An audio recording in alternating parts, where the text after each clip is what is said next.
Oremos. Deus, nós te bendizemos, nós te louvamos, porque o Senhor é o nosso Deus. Te rendemos adoração, porque o Senhor é único. Ouve, ó Israel, o Senhor nosso Deus é um. E não há outro além de ti. Só o Senhor é redentor e além de ti não há outro. Te rendemos graças, ó Deus, por mais uma vez estarmos aqui, na intenção de buscar-te por intermédio de tua palavra. Que os nossos corações sejam iluminados para compreendermos, para termos, ó Deus, percepção espiritual aumentada acerca do teu reino, acerca do teu propósito. Permita-me, Senhor, ser um canal nesta manhã de edificação espiritual. Usa-me, Senhor, como instrumento para que a igreja seja aperfeiçoada, edificada, e que o Senhor seja, sobretudo, exaltado em nome de Jesus. Amém? O capítulo 7 é uma pausa entre o sexto selo e o sétimo selo.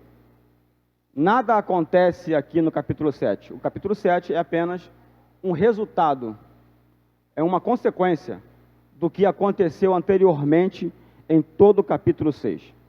O capítulo 6, como nós já vimos, se deu com a abertura dos 6 selos. No capítulo 6, 6 selos são abertos. E nós vimos a ação de 4 cavaleiros. E o capítulo 7 é a consequência disto. Não é à toa que o texto, o capítulo 7, começa com a expressão depois disto. Ou seja, depois da abertura dos 6 selos, depois da ação dos 4 cavaleiros, é que nós vemos o que acontece aqui.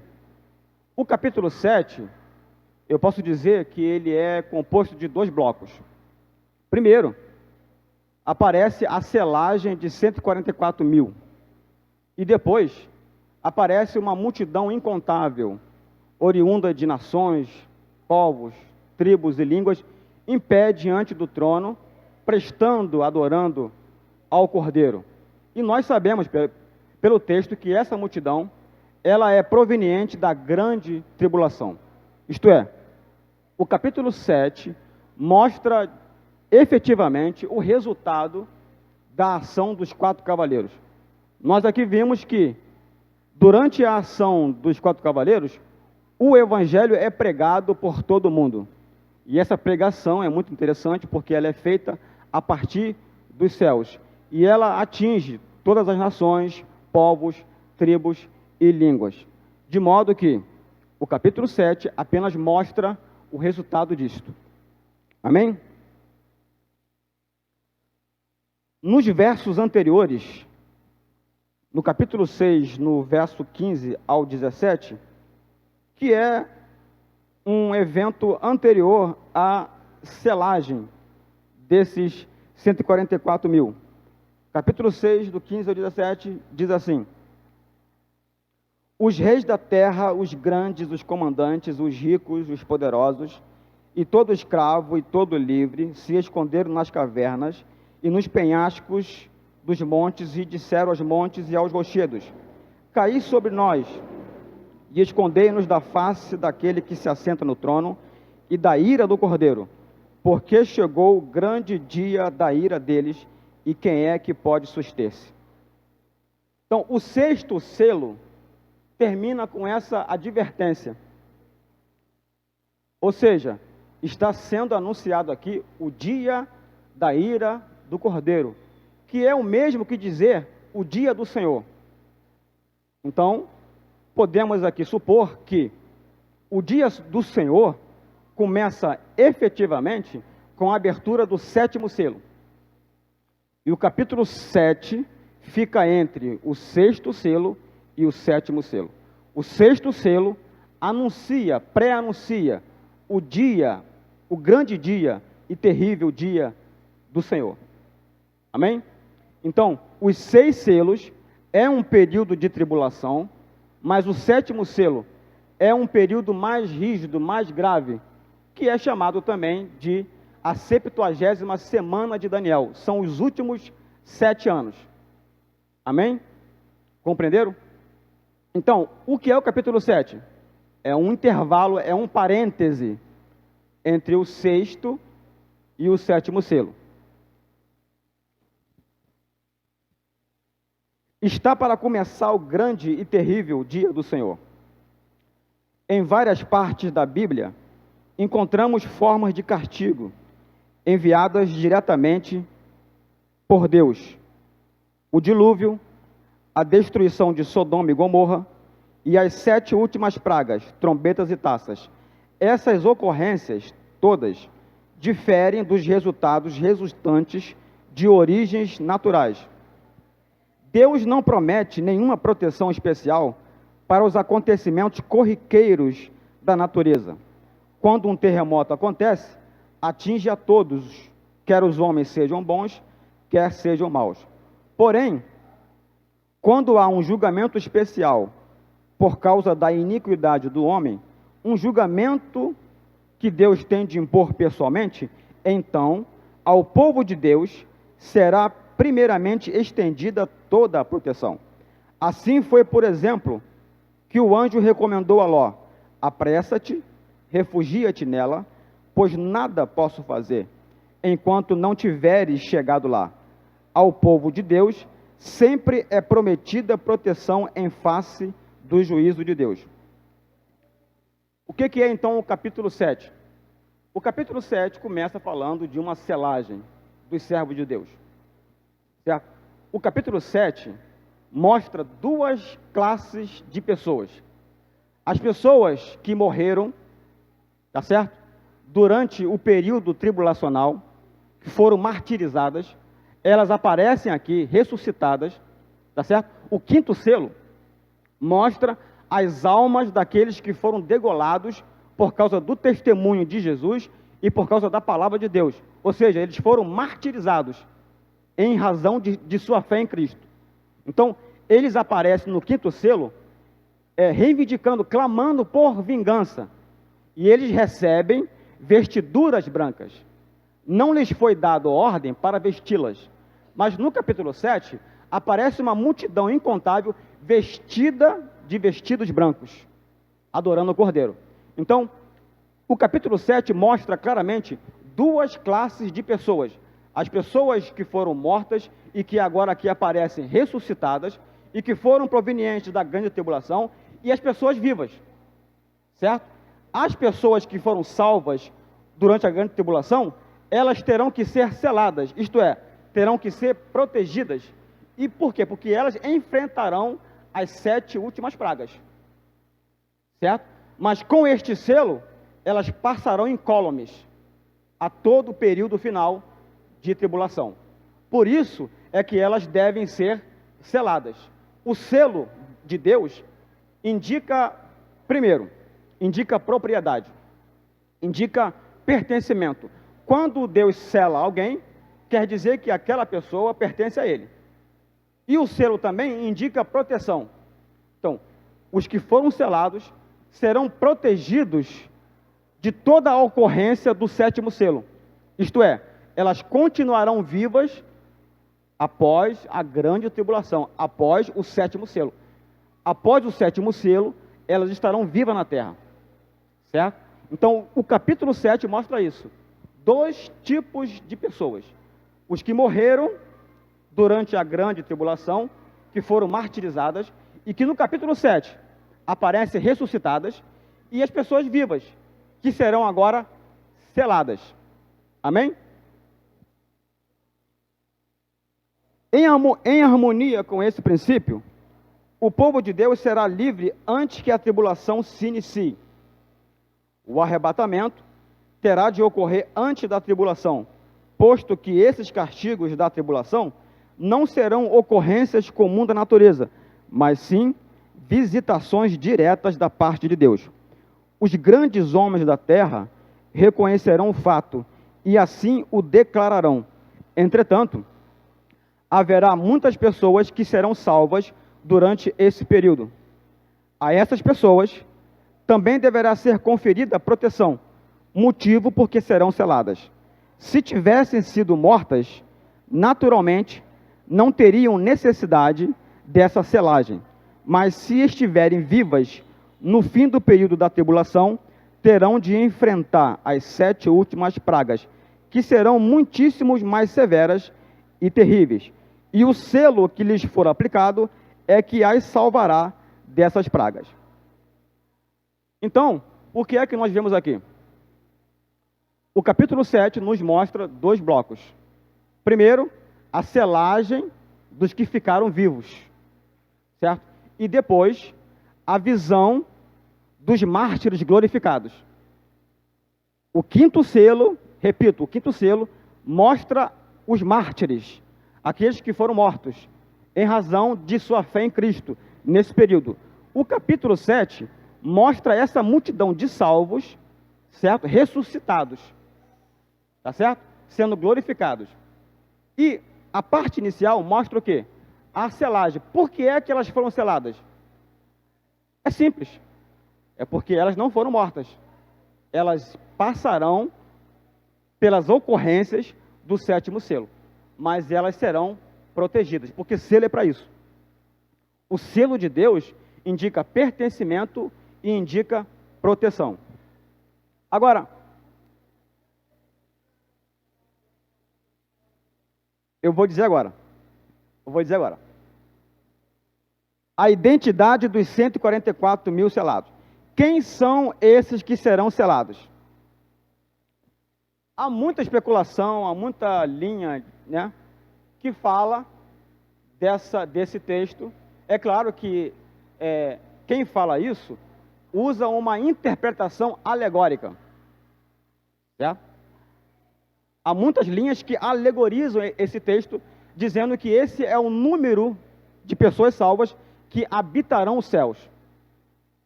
Os outros ficarão na terra.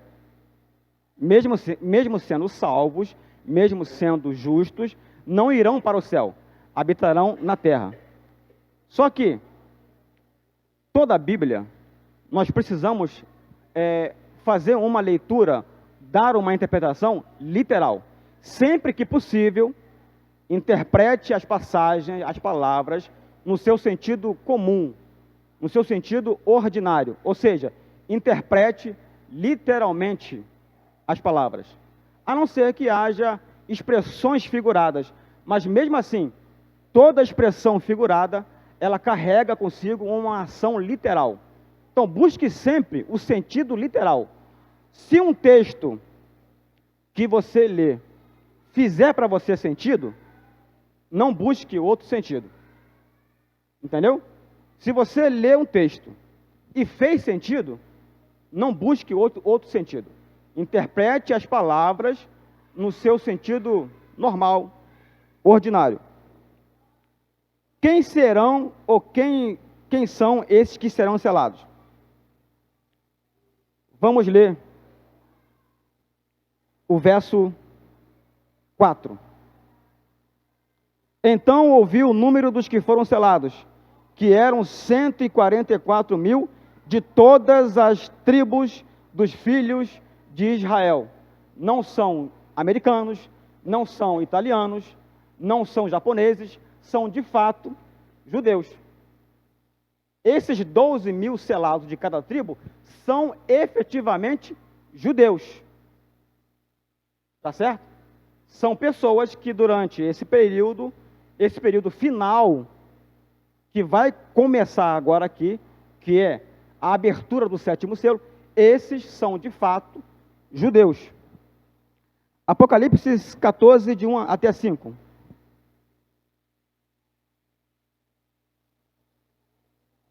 Apocalipse 14, de 1 até 5. Diz assim: olhei, eis o Cordeiro em pé sobre o Monte Sião. Aonde fica o Monte Sião? Ipanema, Leblon, Nova York? Fica onde? Jerusalém, no Monte do Templo. Olhei, e eis o Cordeiro em pé sobre o Monte Sião, e com ele 144 mil, tendo na fronte escrito o seu nome, que é o nome de seu pai. E ouvi uma voz do céu como voz de muitas águas, como voz de grande trovão. Também a voz que ouvi era como de harpistas, quando tangem a sua harpa. Entoavam um novo cântico diante do trono, diante dos 4 seres viventes e dos anciãos. E ninguém pôde aprender o cântico, senão os 144.000 que foram comprados da terra. Observe a expressão, que foram comprados da terra. O que é redenção? Redenção é comprar alguma coisa ou alguém por um preço. Ou seja, esses selados, eles foram redimidos. Eles foram salvos. São estes os que não se macularam com mulheres, porque são castos.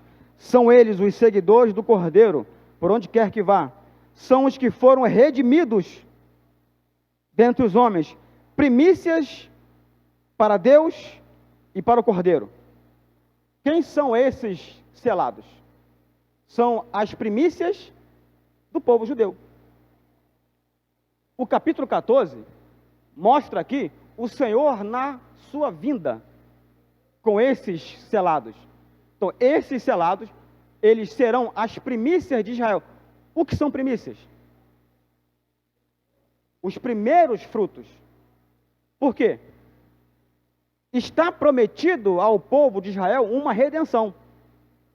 O povo de Israel será salvo, será redimido. Há muitos textos proféticos que nos mostram que há uma redenção para o povo judeu. E quem são esses que são selados? São as primícias desse Israel que será renovado espiritualmente. São os primeiros. Jesus, ele é o primogênito dentre os mortos. Jesus é as primícias dos que dormem. Ou seja, é o primeiro da ressurreição para a imortalidade.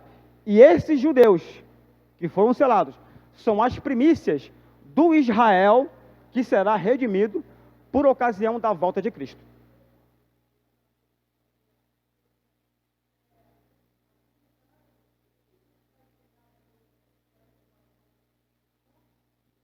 Eu vou dizer. A pergunta é: se eles são selados e se eles foram salvos, quem é que vai pregar para ele? Tá. Eu não ia ler agora não, mas eu vou ler. Vamos lá. Capítulo 14, verso 6. Capítulo 14, verso 6. Vi outro anjo voando pelo meio do céu, tendo um evangelho eterno, para pregar aos que se assentam sobre a terra, e a cada nação, e tribo, e língua, e povo, dizendo em grande voz: temei a Deus e dá-lhe glória, pois é chegada a hora do seu juízo, e adorai aquele que fez os céus e a terra, o mar e as fontes das águas. Observe que esse mensageiro celestial, ele prega do céu o evangelho eterno. Este evangelho não é outro evangelho, senão aquele que Paulo pregou. E qual é a sua mensagem? Qual é o teor, o conteúdo da sua mensagem? Temei a Deus e dai-lhe glória, pois é chegada a hora do seu juízo. O que é que descreve o capítulo 6, o sexto selo? O sexto selo, ele não pré-anuncia a ira do Cordeiro. O sexto selo acontece antes do sétimo selo, correto? O sétimo selo é a manifestação do juízo de Deus sem misericórdia. Serão os 7 anos finais da grande tribulação. Esse anjo aqui está trabalhando, quer dizer, esses mensageiros, que não são anjos, mas são os santos que foram arrebatados e do céu pregarão o evangelho eterno. Então, observe que essa mensagem anuncia o que vai acontecer no sétimo selo. Ou seja, em todo o período da abertura dos 6 selos, o evangelho é pregado a cada nação, povo, tribo e língua. E isso está incluído Israel. Então, antes das 7 últimas pragas, o evangelho será pregado e muitos judeus serão salvos. Então, esses 144 mil são judeus que ouviram o evangelho e creram e foram salvos. Amém?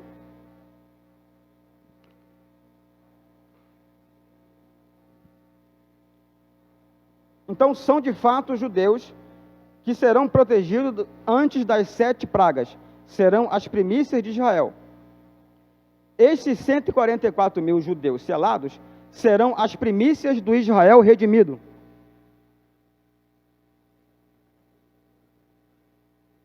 A selagem dos mesmos marcará o começo da 70ª semana de Daniel. Então, o que é o 7º selo? O que é o dia do Senhor? É exatamente a 70ª semana de Daniel, que são 7 anos. Então, a selagem desses 12 mil judeus de cada tribo marcará o começo da 70ª semana de Daniel. Então, antes da ocorrência das 7 pragas, esses judeus serão selados ou protegidos. Eles formarão um núcleo terreno que receberá o rei quando ele vier. Em todos os tempos, Deus sempre conta com um remanescente na terra. Esses judeus serão os seus representantes nesse período. Então, depois da morte, depois dos mártires, daqueles que serão mortos, certo? Não restará ninguém na terra que tema a Deus, a não ser esses judeus que foram selados. Então, eles serão representantes de Deus na terra durante o processo da ocorrência do 7º selo. E eles estarão aqui na terra para receber Jesus quando ele voltar. É por isso que eles são chamados de primícias para Deus e para o Cordeiro. Serão as primícias do Israel que será redimido e renovado espiritualmente. A pergunta é a seguinte: segundo os versos 3 e 4 do capítulo 14, esses judeus, eles foram redimidos, certo? Eles foram salvos. E a pergunta é, por que não foram arrebatados? Se eles foram salvos, se eles foram redimidos, por que é que eles não foram arrebatados? É simples, porque eles não creram antes. Eles creram depois do arrebatamento. Tá certo? Por isso é que eles continuarão aqui. Se houvessem sido salvos antes do arrebatamento, teriam ido para os céus juntamente com os outros santos. Então, todo judeu que crê em Jesus agora, no arrebatamento, ele também irá. Tá certo? Por quê? Em Cristo não há diferença entre judeus e gentios. Todos nós somos um só corpo. Formamos um só corpo. Judeus e gentios que se convertem a Cristo. Por isso é que esses judeus não foram levados. É porque eles creram depois do arrebatamento. Em que momento foram salvos? Em que momento foram salvos? Eles foram salvos por reconhecerem Jesus, por confessarem Jesus, em razão da pregação feita nos céus. Então, eles são salvos durante esse período inicial de tribulação, durante a ação dos 4 cavaleiros, durante a abertura dos 6 selos. Agora, por que que esses judeus não foram martirizados como os outros santos da tribulação? Nós vimos aqui que muitos serão mortos em virtude de abraçarem a fé em Cristo. Porque haverá uma perseguição ferrenha, certo? E todos que não se aliarem ao sistema da besta serão mortos. A pergunta é, por que que esses judeus não foram mortos assim como os outros? É muito simples. no começo da tribulação, o anticristo não vai perturbar a Palestina, certo?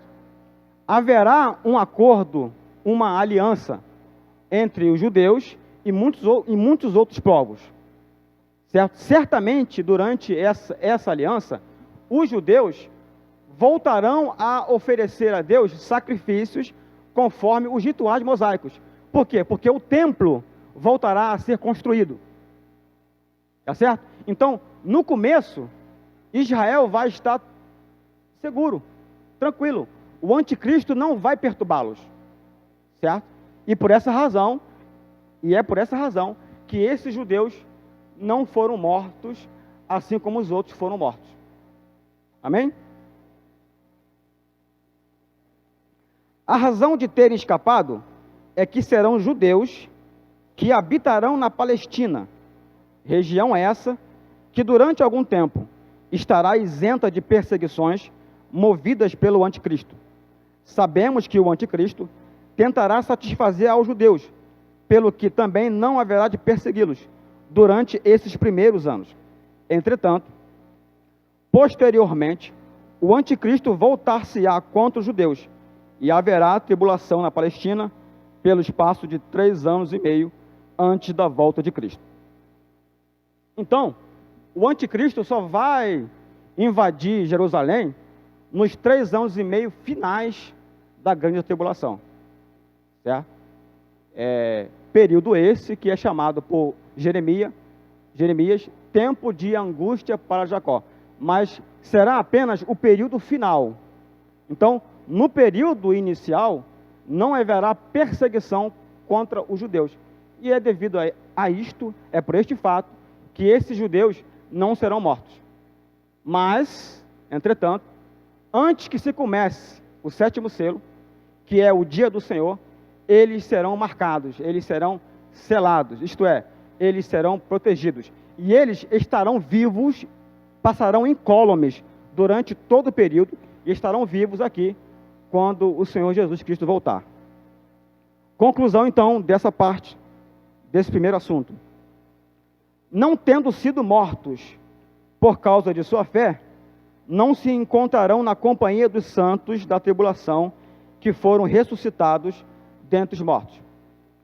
Continuarão sobre a terra, pelo que terão de ser selados, protegidos das pragas que sobrevirão contra o anticristo, e terão de ser protegidos das ameaças do anticristo. Não há nenhum registro bíblico nos informando de que durante os últimos 7 anos alguém venha a ser salvo. De fato, é declarado especificamente que ninguém se arrependerá. Apocalipse 16, 9. Esses judeus selados serão o povo de Deus na terra durante esse tempo. Eles estarão aqui para dar as boas-vindas a Cristo quando Ele regressar. Então, o capítulo 7 é uma pausa, é um intervalo, é um parêntese entre o 6º e o 7º selo, e é o resultado do que acontece na abertura dos 6 selos inicialmente. Isto é, mostra como é que as pessoas foram salvas e o que aconteceu. Então, nós vemos claramente que há 2 tipos de pessoas. Pessoas que foram mortas e, por isso, elas foram ressuscitadas, e pessoas que continuaram vivas, e essas serão seladas. E as pessoas que serão seladas são, de fato, judeus. 12.000 de cada tribo. Amém? Segundo assunto, então, as 2 testemunhas. Apocalipse 11, verso 1 e 2.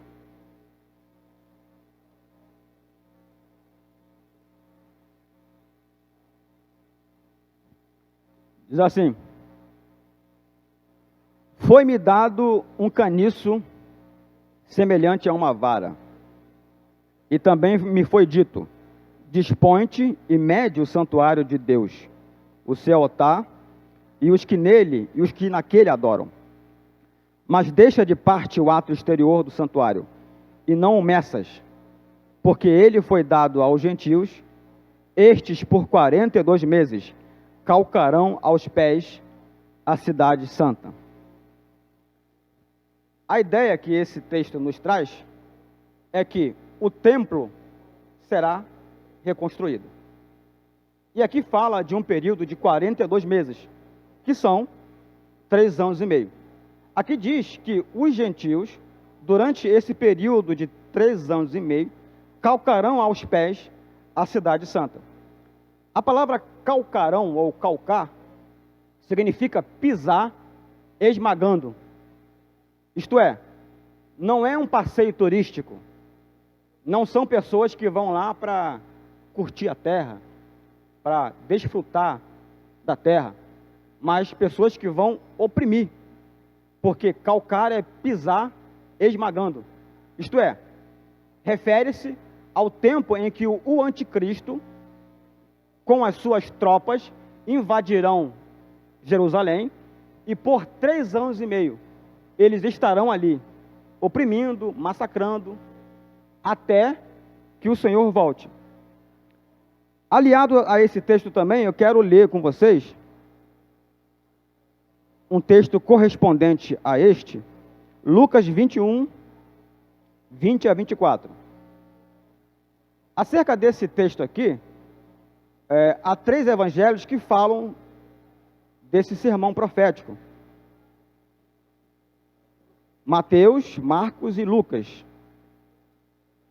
Lucas 21, 20 a 24. Diz assim: quando, porém, virdes Jerusalém sitiada de exércitos, sabei que está próxima a sua devastação. Então os que estiverem na Judéia, fujam para os montes, e os que se encontrarem dentro da cidade, retirem-se, e os que estiverem nos campos, não entrem nela. Porque estes dias são de vingança, para se cumprir tudo o que está escrito. Ai das que estiverem grávidas, e das que amamentarem naqueles dias, porque haverá grande aflição na terra, e ira contra este povo. Observe esta expressão, contra este povo. Na parte inicial, quando, pois, virdes Jerusalém, esse texto profético está se referindo ao povo de Israel. Não é para a igreja, é para o povo judeu. Ai das que estiverem grávidas, e das que amamentarem naqueles dias, porque haverá grande aflição na terra, e ira contra este povo.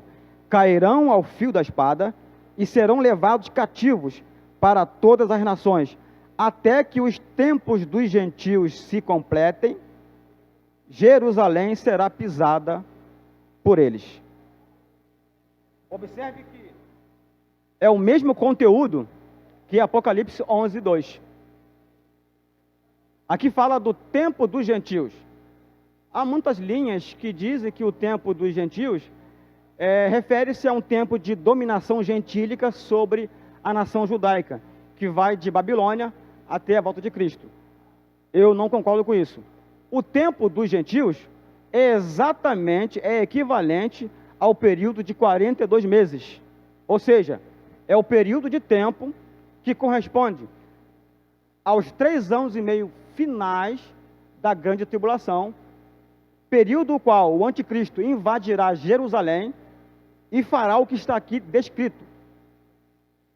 Muitos serão cativos, Israel será massacrado nesse período. Israel estará a ponto de ser dizimado completamente. Então, o tempo dos gentios equivale a esses 3 anos e meio. Amém? Agora, um texto equivalente a Lucas 21 é Mateus 24, 15. Mateus 24, 15. Diz assim: quando, pois, virdes o abominável da desolação, de que falou o profeta Daniel no lugar santo, quem lê entenda. Observe que Lucas diz: quando, porém, virdes Jerusalém sitiada de exércitos, sabei que está próxima a sua devastação. Mateus já diz: quando, pois, virdes o abominável da desolação, de que falou o profeta Daniel no lugar santo, quem lê entenda. Então, os que estiverem na Judéia, fujam para os montes. É uma mensagem de advertência para o povo judeu. Quando vocês virem a abominação da desolação, o que ele quer dizer com isso? O anticristo, este termo se refere ao anticristo e ao que ele fará. O anticristo é o abominável da desolação. Essa expressão refere-se ao que ele é e ao que ele fará.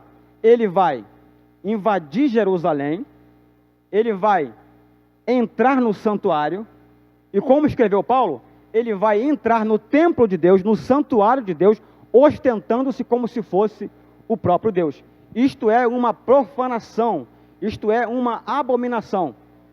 Já Lucas diz que quando virdes Jerusalém sitiada de exércitos, sabei que está próxima a sua devastação. Ou seja, esse período de 3 anos e meio será o período que o anticristo vai invadir Jerusalém e vai até a volta de Cristo, quando Cristo vai voltar e vai salvar Israel de uma destruição. Porque a proposta do diabo, através do anticristo, é dizimar Israel. Por quê? Dizimando Israel, Cristo não volta. Porque Cristo volta exatamente para governar sobre a semente de Abraão, Isaque e Jacó. O período da profecia das duas testemunhas coincidirá com o período no qual os judeus sofrerão perseguição. Então, é nesse período final de 3 anos e meio que aparecem duas testemunhas. A João foi dado um caniço que parecia uma vara. O caniço, naquele tempo, servia para medir, como se fosse 1 metro. Uma vara, por outro lado, servia para punir, castigar.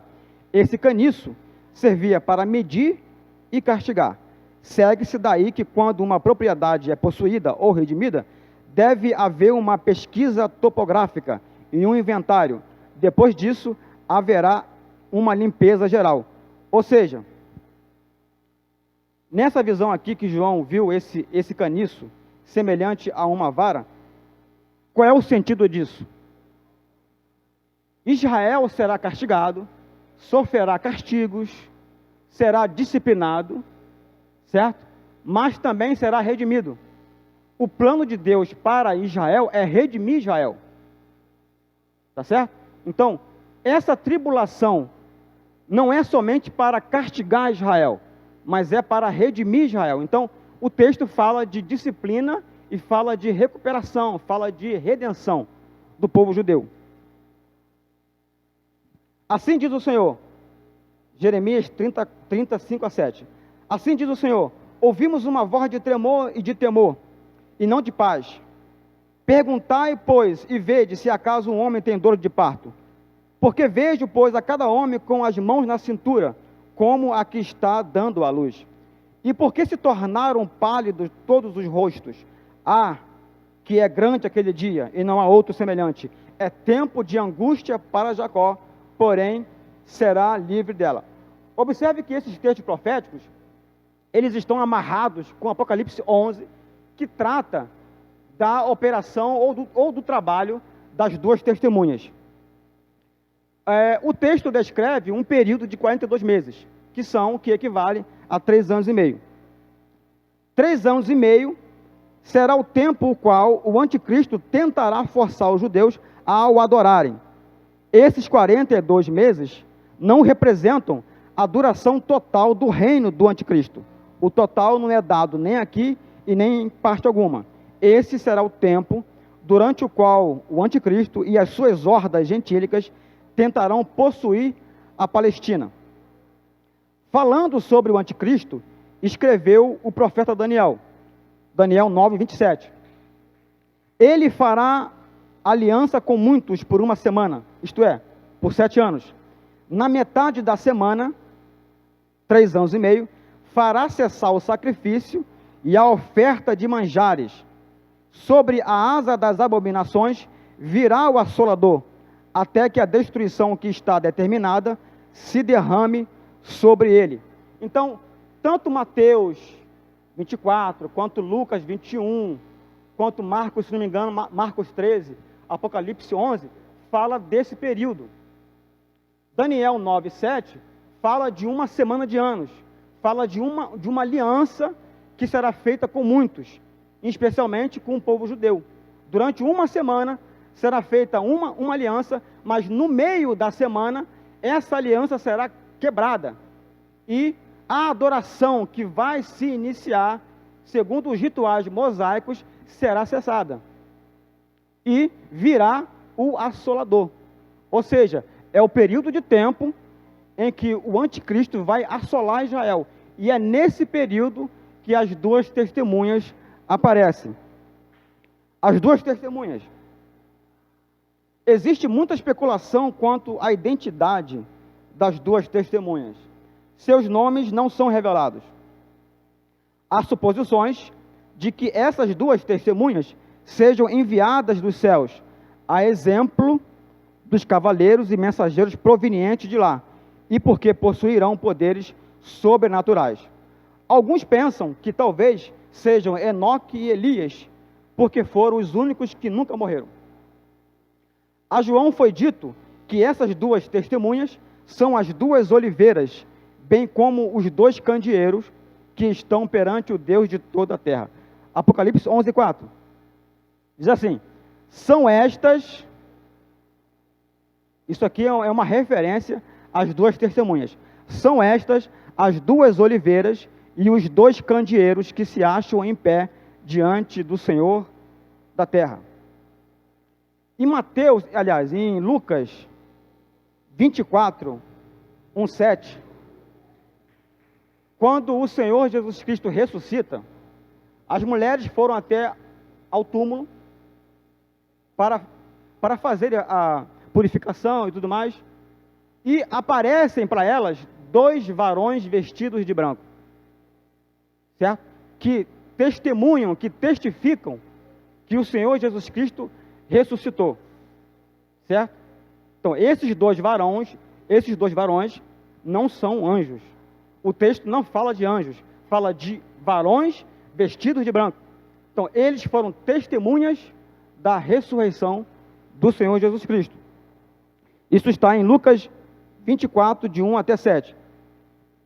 Em Atos 1:10, quando o Senhor Jesus é assunto aos céus, também aparecem dois varões. Até bem pouco tempo, eu me referia a esses varões como se fossem anjos. Mas o texto não fala de anjos, certo? Não há nenhuma versão que traga a expressão anjos. Fala de homens vestidos de branco. Eles foram testemunhas da sua ascensão e eles disseram: esse mesmo Jesus que vocês estão vendo subir, do mesmo modo que o viste subir, ele voltará. Então, observe que apareceram duas testemunhas da ressurreição, e agora, em Atos 1:10, duas testemunhas, dois varões vestidos de branco, sendo testemunhas da volta de Cristo. Certo? Não é dito quem são esses, mas há um texto curioso. Em Mateus 17, de 1 até 8. No Monte da Transfiguração, naquela ocasião, aparecem dois varões para conversarem com o Senhor Jesus. E nesse texto é revelado Mateus 17. Então, nessa ocasião, no Monte da Transfiguração, o nome desses varões foram revelados. Quem são? Moisés e Elias. 17, de 1 até 8. No Monte da Transfiguração, apareceram dois homens que conversavam com o Senhor Jesus acerca do que ele estava para realizar. Nesse caso, são dados os seus nomes. Eram Moisés e Elias. O contraponto para essa interpretação é que Moisés morreu e fisicamente não se pode morrer duas vezes. Olha, eu tenho na Bíblia muitos casos de pessoas que morreram duas vezes. Por exemplo, Lázaro. É claro que Lázaro, quando ele ressuscita, ele não ressuscitou para a imortalidade. Por quê? Jesus foi o primeiro a ressuscitar para a imortalidade. Agora, Deus é Deus e Ele pode fazer o que Ele quiser. Tá certo? Eu não estou aqui afirmando categoricamente que sejam Moisés e Elias, mas eu tenho uma inclinação para acreditar que essas duas testemunhas serão Moisés e Elias. Por quê? Se você for ler o texto, se você for ler acerca do que eles fazem, o ministério deles é muito parecido com o ministério de Moisés e Elias. Amém? 11:6. Elas têm autoridade para fechar o céu, para que não chova durante os dias que profetizarem. Qual será o período em que essas duas testemunhas irão profetizar? 3 anos e meio. Tiago, se não me engano, 5:17, diz que Elias orou com instância para que não chovesse sobre a terra por 3 anos e 6 meses. Então, o ministério delas é muito parecido com o ministério de Elias. Elas têm autoridade para fechar o céu, para que não chova durante os dias em que profetizarem. Têm autoridade também sobre as águas, para convertê-las em sangue, bem como para ferir a terra com toda sorte de flagelos, tantas vezes quanto quiserem. Quem teve o ministério que converteu água em sangue? Moisés. Certo? Eu não posso afirmar, ainda que eu tenha inclinação para acreditar, eu não posso afirmar categoricamente que são Moisés e Elias. Mas eu posso dizer que o trabalho delas, o ministério delas, será muito parecido com o que foi o ministério de Moisés e Elias. Tá certo? Foram os dois profetas que tiveram uma relevância muito grande para o povo judeu. Moisés, o libertador de Israel, que foi um instrumento de Deus para retirar Israel da casa da servidão egípcia. E Elias, que teve um ministério para reconduzir o povo de Israel à fé em Jeová. E é por esse fato, é por esse texto que eu acredito, muito embora não possa afirmar categoricamente que sejam, mas eu tenho inclinação para crer que são Moisés e Elias. As testemunhas terão os seus ministérios parecidos com os ministérios de Moisés e Elias. Moisés demonstrou o poder de Deus enviando pragas contra o Egito, sendo uma delas transformar as águas em sangue. Elias orou com instância para que não chovesse sobre a terra, e por 3 anos e 6 meses não choveu. Os flagelos com que essas duas testemunhas ferirão a terra restringirão o anticristo e os ataques malignos contra os judeus. Amém? Eu quero parar aqui um pouco. Ainda me restam 4 minutos. Então, essas duas testemunhas, elas serão enviadas, tá certo? Especificamente para tratar com o povo judeu.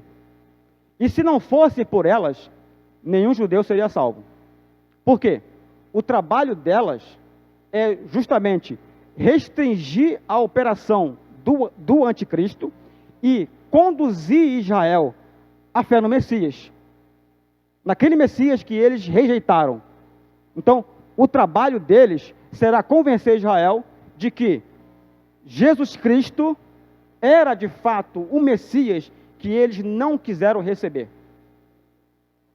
Então, essas duas testemunhas, eles têm esse ministério durante esse período de 3 anos e meio. Isto é, eles têm esse ministério focados no povo judeu, conduzi-los à fé em Jesus Cristo. Na próxima aula, então, eu vou continuar, então, a partir do verso 6, falando sobre o que vai acontecer, porque aqui diz que elas serão mortas. Elas serão mortas e não serão sepultadas. Elas ficarão expostas por 3 dias e meio. Isso lembra a vocês alguma coisa? Cristo morreu e ficou sepultado por 3 dias e meio. Tá certo? 3 dias e meio o Senhor ficou sepultado. A diferença é que nesse evento, as duas testemunhas não serão enterradas. Elas ficarão expostas na praça por 3 dias e meio. Agora, mais um dado que eu quero aqui trazer sobre essas duas testemunhas. É dito sobre elas que elas são os 2 candeeiros, os 2 cartiçais que estão diante de Deus. E no verso 10, diz que, observem, os que habitam sobre a terra se alegram por causa deles, realizarão festas e enviarão presentes uns aos outros, porquanto esses 2 profetas atormentaram os que moram sobre a terra. Quem são eles, ou quem serão eles? Serão 2 profetas. Volto a dizer, eu não acredito que sejam Enoque e Moisés, por quê? Enoque não teve ministério que é descrito nesse texto, e não teve relevância para o povo judeu. Agora, Moisés e Elias tiveram, e o texto descreve ministérios muito similares ao que esses homens tiveram. Por isso que eu tenho inclinação para crer que são Moisés e Elias.